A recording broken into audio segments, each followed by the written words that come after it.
Hello, everybody. Hello, everybody. Great to be back in New York with all of our friends and some great friends outside the building, I must tell you.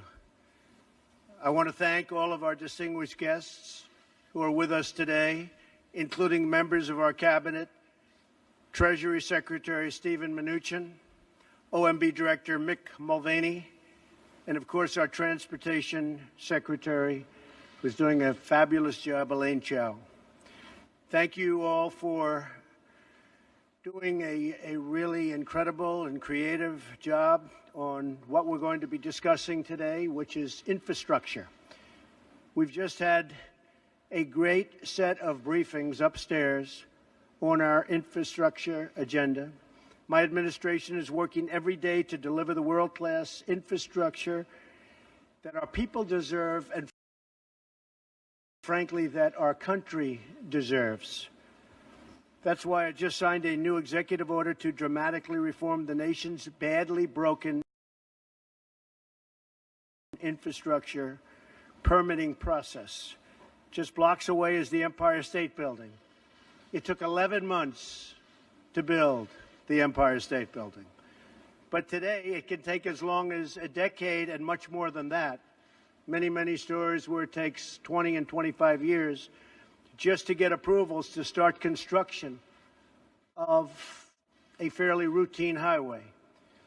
Highway builders must get up to 16 different approvals involving 9 different federal agencies governed by 29 different statutes. One agency alone can stall a project for many years and even decades. Not only does this cost our economy billions of dollars, but it also denies our citizens the safe and modern infrastructure they deserve. This over-regulated permitting process is a massive, self-inflicted wound on our country. It's disgraceful. Denying our people much-needed investments in their community, and I just want to show you this because it was just shown me, and I think I'm going to show it to the media, both real and fake media, by the way. This is what it takes to get something approved today. Elaine, you see that? So this is what it takes. Permitting process flow chart. That's a flow chart. So that can go out to 20 years. This shows about 10. But that could go out to about 20 years to get something approved. This is for a highway. I've seen a highway recently in a certain state. I won't mention its name. It's 17 years. I could have built it for $4 or $5 million without the permitting process. It cost hundreds of millions of dollars, but it took 17 years to get it approved, and many pages of environmental impact studies. This is what we will bring it down to. This is less than 2 years. This is going to happen quickly. That's what I'm signing today. This will be less than 2 years for a highway. So it's going to be quick. It's going to be a very streamlined process. And by the way, if it doesn't meet environmental safeguards, we're not going to approve it. Very simple. We're not going to approve it. So this is just, maybe this one will say, let's throw the other one away. Would anybody like it from the media? Would anybody like that long, beautiful chart? You can have it. So my executive order also requires agencies to work together efficiently by requiring one lead agency for each major infrastructure project. It also holds agencies accountable if they fail to streamline their review process. So each agency is accountable. We're going to get infrastructure built quickly, inexpensively, relatively speaking, and the permitting process will go very quickly. No longer will we tolerate one job-killing delay after another. No longer will we accept a broken system that benefits consultants and lobbyists at the expense of hardworking Americans. Now, I knew the process very well, probably better than anybody. I had to get permits for this building and many of the buildings I built, all of the buildings I built in Manhattan and many other places. And I will tell you that the consultants are rich people. They go around making it very difficult. They lobby Congress. They lobby state governments, city governments to make it very difficult so that you have to hire consultants. and that you have to take years and pay them a fortune. So we're streamlining the process, and we won't be having so much of that anymore. No longer will we allow the infrastructure of our magnificent country to crumble and decay. While protecting the environment, we will build gleaming new roads, bridges, railways, waterways, tunnels, and highways. We will rebuild our country with American workers, American iron, American aluminum, American steel. We will create millions of new jobs and make millions of American dreams come true. Our infrastructure will again be the best in the world. We used to have the greatest infrastructure anywhere in the world. And today we're like a third world country. We are literally like a third world country. Our infrastructure will again be the best. And we will restore the pride in our communities, our nation. And all over the United States, we'll be proud again. So I want to thank everybody for being here. God bless you. God bless the United States. And if you have any questions, we have Mick, you could come up here, please. Come on up. Mick Mulvaney. If you have any questions, please feel free to ask. Why do you think these CEOs are leaving your manufacturing council? Because they're not taking their job seriously as it pertains to this country. We want jobs, manufacturing in this country. If you look at some of those people that you're talking about, they're outside of the country. They're having a lot of their product made outside. If you look at Merck as an example, take a look where, take a look at where their product is made. It's made outside of our country. We want products made in the country. Now, I have to tell you, some of the folks that will leave, they're leaving out of embarrassment because they make their products outside. And I've been lecturing them, including the gentleman that you're referring to, about you have to bring it back to this country. You can't do it necessarily in Ireland and all of these other places. You have to bring this work back to this country. That's what I want. I want manufacturing to be back into the United States so that American workers can benefit. Let me ask you, Mr. President, why did you wait so long to last neo-Nazis? I didn't wait long. I didn't wait long. I didn't wait long. I wanted to make sure, unlike most politicians, that what I said was correct, not make a quick statement. The statement I made on Saturday, the first statement, was a fine statement. But you don't make statements that direct unless you know the fact. It takes a little while to get the facts. You still don't know the facts. And it's a very, very important process to me. And it's a very important statement. So I don't want to go quickly and just make a statement for the sake of making a political statement. I want to know the facts. If you go back to my, in fact, I brought it. Who did you bring, Mr. President? As I said on, remember this, Saturday, we condemn in the strongest possible terms this egregious display of hatred, bigotry, and violence. It has no place in America. And then I went on from there. Now, here's the thing. As to, excuse me, take it nice and easy. Here's the thing. When I make a statement, I like to be correct. I want the facts. This event just happened. In fact, a lot of the event didn't even happen yet as we were speaking. This event just happened. Before I make a statement, I need the facts. So I don't want to rush into a statement. So making the statement when I made it was excellent. In fact, the young woman, who I hear is a fantastic young woman, and it was on NBC, her mother wrote me and said through, I guess, Twitter, social media, the nicest things, and I very much appreciated that. I hear she was a fine, really actually an incredible young woman, but her mother on Twitter thanked me for what I said. And honestly, if the press were not fake, and if it was honest, the press would have said what I said was very nice. But unlike you and unlike the media, before I make a statement, I like to know the facts. They don't. Here's Andrew Anglin. How about a couple of infrastructure questions? Was that terrorism? Say it. What? CEO of Walmart said you missed a critical opportunity to help bring the country together. Did you? Not at all. I think the country, look, you take a look. I've created over 1 million jobs since I'm president. The country is booming. The stock market is setting records. We have the highest employment numbers we've ever had in the history of our country. We're doing record business. We have the highest levels of enthusiasm. So the head of Walmart, who I know, who's a very nice guy, was making a political statement. I mean, ask him how he's doing. I do it the same way, and you know why? Because I want to make sure, when I make a statement, that the statement is correct. And there was no way of making a correct statement that early. I had to see the facts, unlike a lot of reporters. I didn't know David Duke was there. I wanted to see the facts. And the facts, as they started coming out, were very well stated. In fact, everybody said his statement was beautiful. If he would have made it sooner, that would have been good. I couldn't have made it sooner because I didn't know all of the facts. Frankly, people still don't know all of the facts. It was very important, excuse me. It was very important to me to get the facts out and correctly. Because if I would have made a fast statement, and the first statement was made without knowing much other than what we were seeing. The second statement was made after, with knowledge, with great knowledge. There's still things, there's still things that people don't know. I want to make a statement with knowledge. I wanted to know the facts. Okay.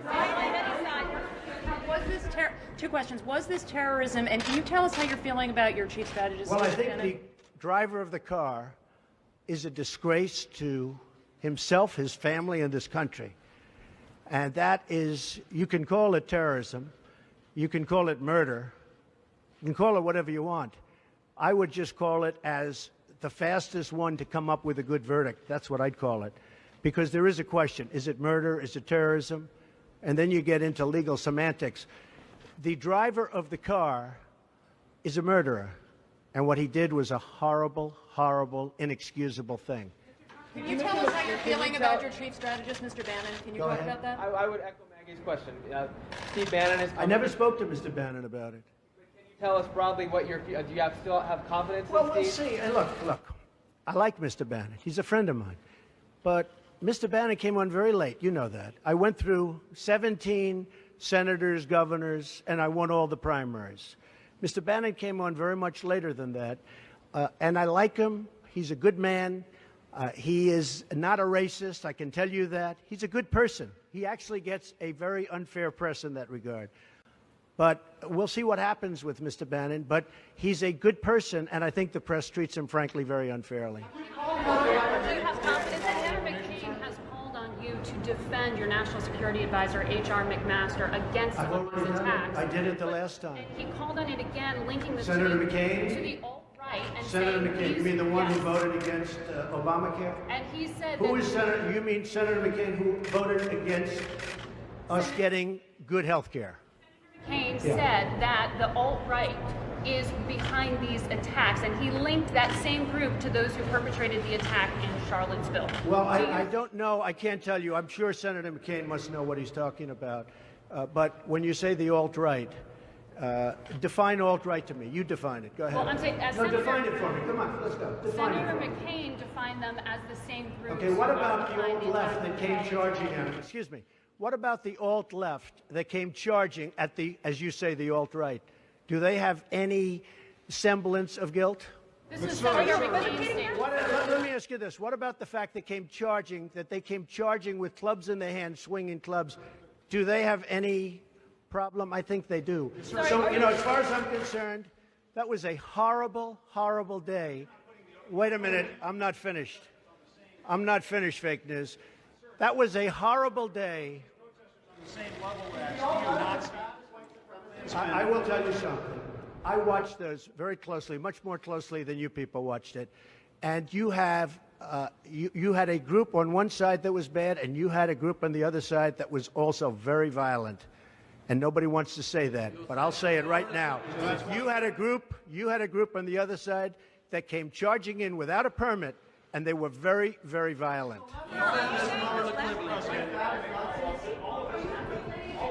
Go ahead. Do you think that what you call the alt-left is the same as neo-Nazis?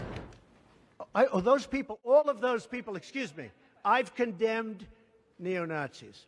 I've condemned many different groups, but not all of those people were neo-Nazis, believe me. Not all of those people were white supremacists by any stretch. Those people were also there because they wanted to protest the taking down of a statue, Robert E. Lee. So, excuse me, and you take a look at some of the groups and you see, and you know it if you were honest reporters, which in many cases you're not, but many of those people were there to protest the taking down of the statue of Robert E. Lee. So, this week it's Robert E. Lee. I noticed that Stonewall Jackson's coming down. I wonder, is it George Washington next week, and is it Thomas Jefferson the week after? You know, you really do have to ask yourself, where does it stop? But they were there to protest, excuse me, you take a look the night before, they were there to protest the taking down of the statue of Robert E. Lee. Infrastructure question, go ahead. Should statues of Robert E. Lee stay up? I would say that's up to a local town, community, or the federal government, depending on where it is located. Are you against the Confederacy? How concerned are you about race relations in America? And do you think things have gotten worse or better since you took office? I think they've gotten better or the same. Look, they've been frayed for a long time, and you can ask President Obama about that because he'd make speeches about it. But I believe that the fact that I've brought in, it will be soon, millions of jobs. You see where companies are moving back into our country. I think that's going to have a tremendous positive impact on race relations. We have companies coming back into our country. We have 2 car companies that just announced. We have Foxconn in Wisconsin just announced. We have many companies, I say, pouring back into the country. I think that's going to have a huge positive impact on race relations. You know why? It's jobs. What people want now, they want jobs. They want great jobs with good pay. And when they have that, you watch how race relations will be. And I'll tell you, we're spending a lot of money on the inner cities. We're fixing the inner cities. We're doing far more than anybody's done with respect to the inner cities. It's a priority for me, and it's very important. Mr. President, are you putting what you're calling the alt-left and white supremacists on the same moral plane? I'm not putting anybody on a moral plane. What I'm saying is this. You had a group on one side and you had a group on the other, and they came at each other with clubs, and it was vicious, and it was horrible, and it was a horrible thing to watch. But there is another side. There was a group on this side, you can call them the left, or you've just called them the left, that came violently attacking the other group. So you can say what you want, but that's the way it is. Both sides, sir? You said there was hatred, there was violence on both sides. Well, I do think there's blame. Yes, I think there's blame on both sides. You look at both sides. I think there's blame on both sides, and I have no doubt about it, and you don't have any doubt about it either. And if you reported it accurately, you would say. Neo-Nazis started this. They showed up in Charlottesville. They showed up in Charlottesville to protest. Excuse me. They didn't put themselves down as you. And you had some very bad people in that group. But you also had people that were very fine people on both sides. You had people in that group. Excuse me. I saw the same pictures as you did. You had people in that group that were there to protest the taking down of, to them, a very, very important statue and the renaming of a park from Robert E. Lee to another name. Robert E. Lee are not the same. Well, no, George Washington was a slave owner. Was George Washington a slave owner? So will George Washington now lose his status? Are we going to take down, excuse me, are we going to take down statues to George Washington? How about Thomas Jefferson? What do you think of Thomas Jefferson? You like him? Okay, good. Are we going to take down the statue? Because he was a major slave owner. Now we're going to take down his statue. So you know what? It's fine. You're changing history, you're changing culture, and you had people, and I'm not talking about the neo-Nazis and the white nationalists, because they should be condemned totally. But you had many people in that group other than neo-Nazis and white nationalists, okay? And the press has treated them absolutely unfairly. Now, in the other group also, you had some fine people, but you also had troublemakers, and you see them come with the black outfits and with the helmets and with the baseball bats. You had a lot of bad people in the other group too. Treated unfairly, sir. I'm sorry, I just didn't understand what you were saying. You were saying the press has treated white nationalists unfairly? No. I just didn't understand what you were saying. No. There were people in that rally, and I looked the night before. If you look, there were people protesting very quietly the taking down of the statue of Robert E. Lee. I'm sure in that group there were some bad ones. The following day it looked like they had some rough, bad people, neo-Nazis, white nationalists, whatever you want to call them. But you had a lot of people in that group that were there to innocently protest and very legally protest because, you know, I don't know if you know, they had a permit. The other group didn't have a permit. So I only tell you this. There are two sides to a story. I thought what took place was a horrible moment for our country, a horrible moment. But there are two sides to the country. Does anybody have a final? Does anybody have? You have an infrastructure. What makes you think you can get an infrastructure bill? You didn't get health care. Well, you know, I'll tell you. We came very close with health care. Unfortunately, John McCain decided to vote against it at the last minute. You'll have to ask John McCain why he did that. But we came very close to health care. We will end up getting health care.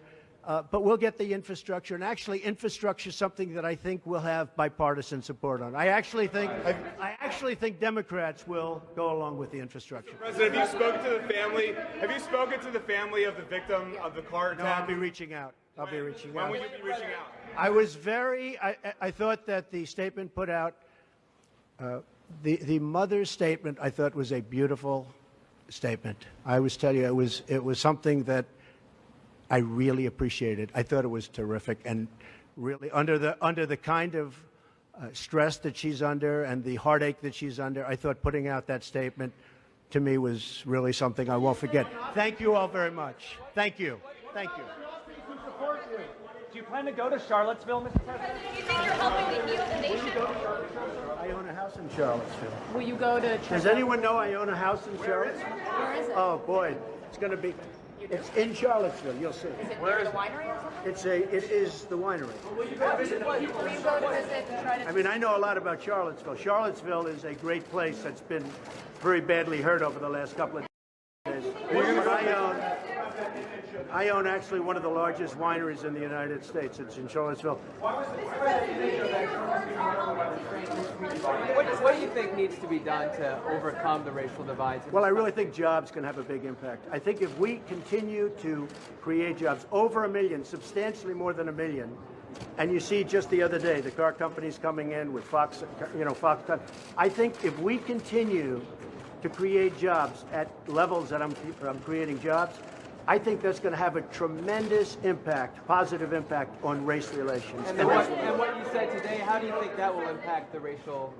Because the people are going to be working, they're going to be making a lot of money, much more money than they ever thought possible. I mean, your remarks that's going to happen. And the other thing, very important, I believe wages will start going up. They haven't gone up for a long time. I believe wages now.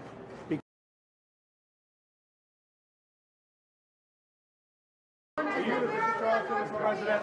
Was Trump Tower wiretap?